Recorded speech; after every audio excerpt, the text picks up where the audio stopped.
Hello students. Now today I give you the answer of our comprehension section. Answer the following questions in about 25 words. Now the first question is, what does Nehru find when he looks through the pages of history or current studies?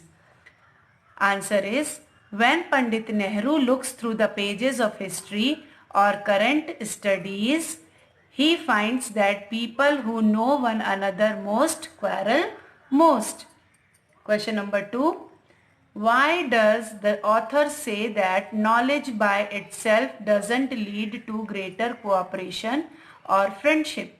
Answer is, knowledge by itself does not lead to greater cooperation or friendship because of narrow self-culture and selfishness of neighboring countries and people.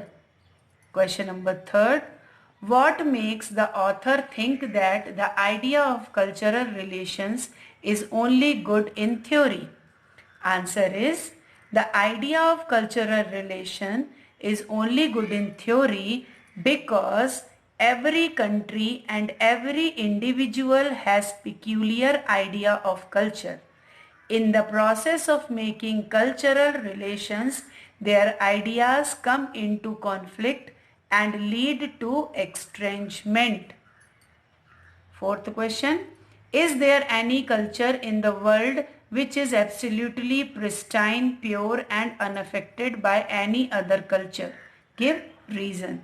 Answer is, there is no culture in the world which is absolutely pristine, pure and unaffected by any other culture, because many changes and mixture takes place in the process of development in the course of centuries. Question number 5.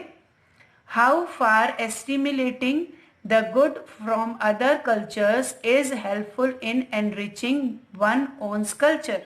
Answer is, every culture has some good and bad qualities. No culture is perfect in itself. Assimilating good qualities from other culture will prove very helpful.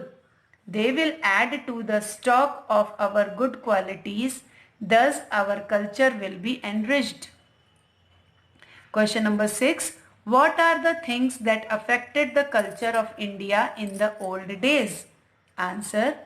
In the olden days, India's culture was affected by the Himalayas, the forest, the great rivers and many other things including climate and soil. It was also affected by architecture, music and literature. Question number 7. How does civilization influence culture? Then answer is, each civilization develops its own culture. Again, a civilization is affected by various aspects. It takes its root from the past and shades influences on culture. Question number 8. What kind of attitude should a cultured mind develop? Answer is, a cultured mind should develop an attitude of tolerance and understanding. It should try to understand others' point of view. It should have the doors and windows of itself open for all. Question number 9. When do cultural conflicts occur? Answer is, cultural conflicts occur with the spread of aggressive nationalism. This kind of nationalism becomes a danger internationally.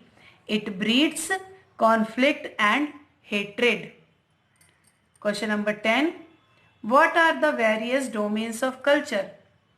The various domains of culture are architecture, music and literature. A happy combination of these results in good culture. Question number 11. When does a society become static? When a society shuts itself up to the influences of other, or when it isolates itself from the rest, it becomes static. In such a society, mind opposes every idea of outside world. Now, according to Nehru, when is it folly to talk about culture or God? Why? Now, according to Nehru, it is folly to talk about culture or God when human beings starve and die, because before talking about anything else, we must provide the normal essentials of life to human beings. So students, that is the answer of your comprehension section A. So all of you have to write these answers in your fair notebook and complete it. And to see the page of the answer of these questions, you tap your documentary study yourself option below your video. Thank you.